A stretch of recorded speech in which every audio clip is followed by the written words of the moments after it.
tentang peristiwa Perang Patimura di tahun 1817 yang berada di Kepulauan Maluku.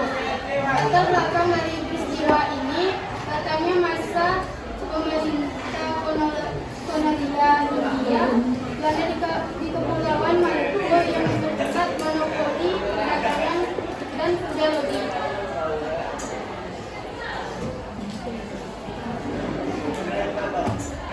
Perjalanan Perak, penyerangan jarak benteng Gluster, bantuan tambahan pasukan Belanda dari Ambon, penyerangan benteng Zelandia, tertangkapnya Kapitan Paulus Yahabu, sayembara penangkapan Patimura, tertangkapnya Patimura, dan hukuman gantung yang menentukan Ambon. Strategi Perang. Perang ini dilakukan secara bergerilya atau secara bersembunyi-bunyi dan berpindah-pindah.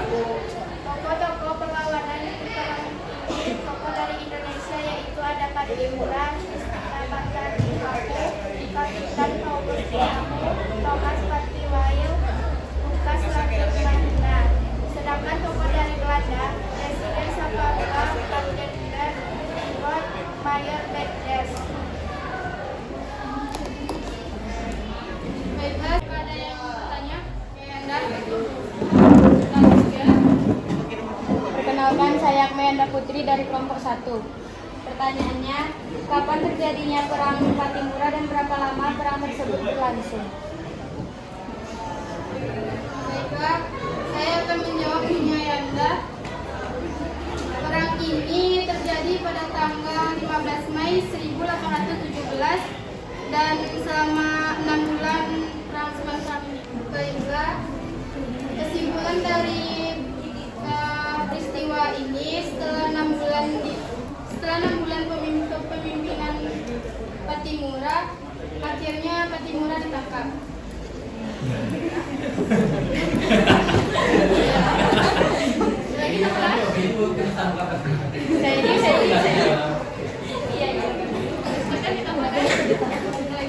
Kenapa bisa ditangkap? Siapa yang menangkap? Siapa yang Setelah 6 bulan perlawanan, akhirnya Patimura tertangkap pada tanggal 16 Desember 1917. Patimura kemudian digantung di alun-alun kota Ambon.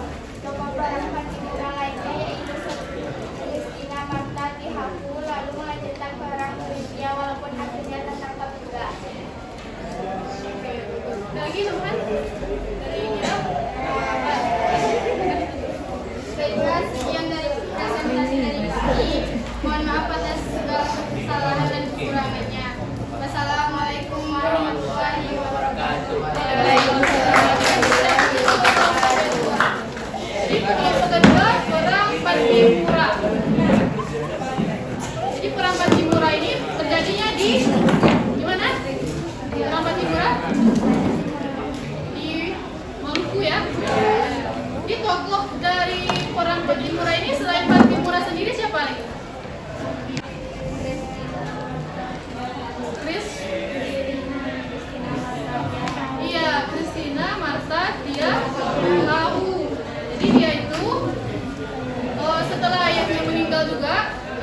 Belanda, akhirnya dia menggantikan ayahnya untuk melawan Belanda. Nantinya juga dia gugur ya. Nah,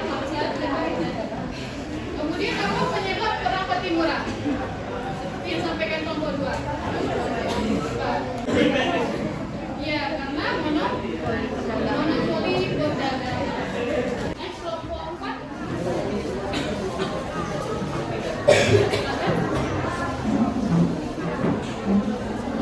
Assalamualaikum warahmatullahi wabarakatuh. Waalaikumsalam warahmatullahi wabarakatuh.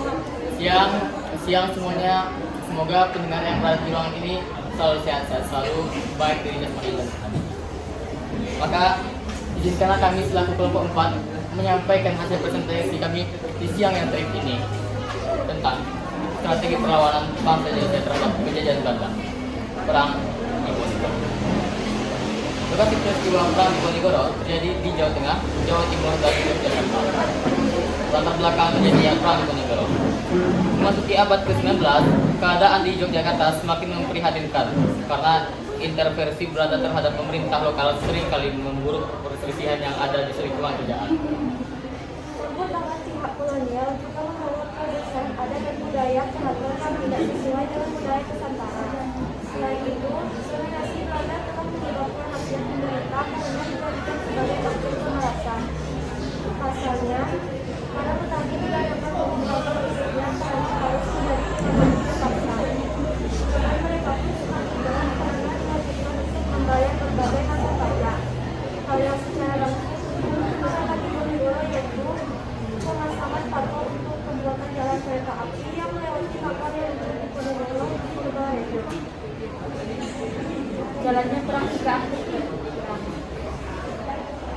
Perang Diponegoro adalah sebuah perang besar yang pernah berlangsung di Jawa antara penduduk Jawa melawan pasukan Belanda sejak 1825 sampai 1830. Perang ini dilatar belakangi oleh Belanda yang memasang kata untuk menandai pembangunan jalan yang melewati tanah leluhur Pangeran menandai Diponegoro di Tegarejo.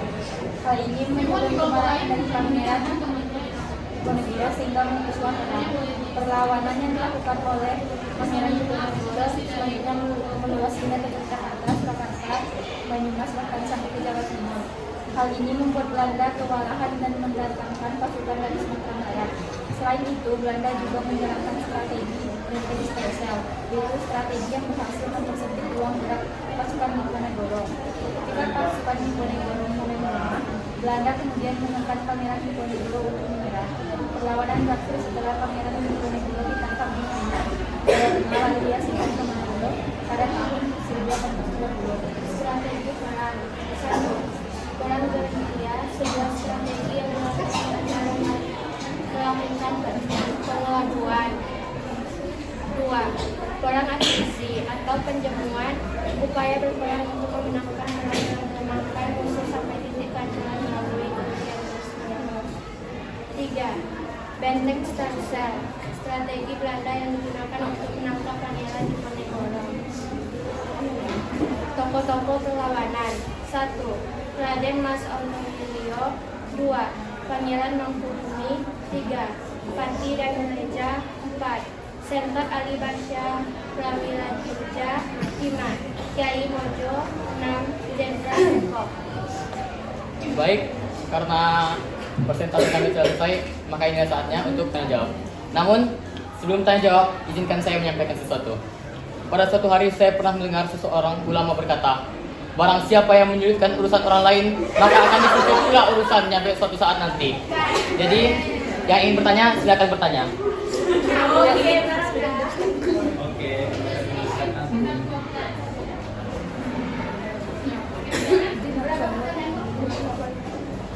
Ya, silakan Yulia.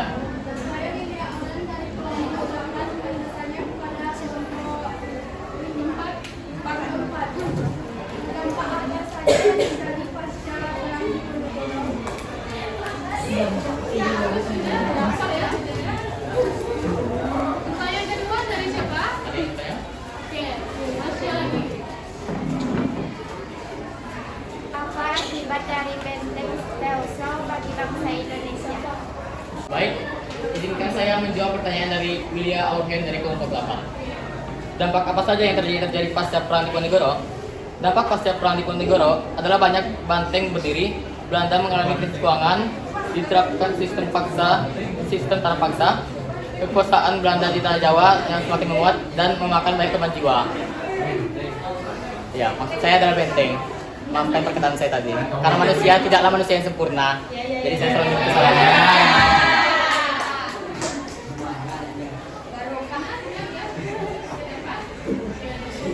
Yang kedua lagi. Banteng Meranas. Pertanyaan dari Marsha. Mana tahu nak sponsor lo Banteng Meranas. Sponsor panas. Baiklah, saatnya saya menjawab pertanyaan dari Marsha dari kelompok 2. Dampaknya adalah pergerakan Pangeran Diponegoro jadi terhambat karena ruang geraknya dipersempit oleh banyaknya benteng yang dibangun Belanda. Apakah kamu sudah puas? Terima kasih. Karena kepuasan Anda adalah kepuasan kami juga. Sponsor. Jangan lupa beli obat Jawabannya sudah tepat dari kelompok keempat. Sekarang langsung ke kesimpulan dan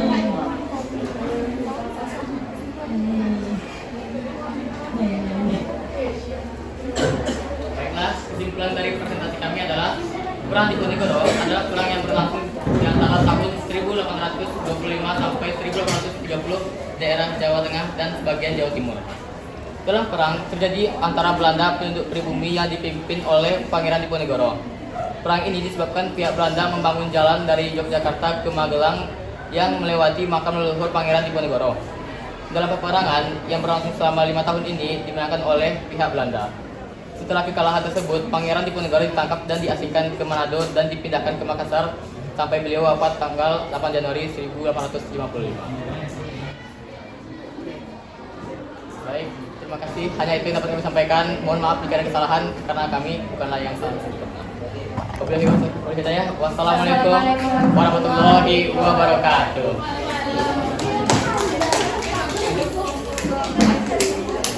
jadi perang Diponegoro ya. Terjadi tahun berapa? 1825 sampai ya 1830. Ini umum dari perang Diponegoro ini apa? Karena dipasang patok di mana? Di mana Belanda pasang patok? Melewati makam. Nah, ya. Jadi mereka pasang batu-batu itu lewat makam. Jadi marah Pangeran Diponegoro karena mengganggu makam leluhurnya. Makanya Pangeran Diponegoro sendiri melakukan perlawanan. Ya, sudah selesai. Sudah 12. Kita tunggu semua yang masuk. Kita ada 34 ya. Lagi kita diberikan oleh Sakti Muda. Jadi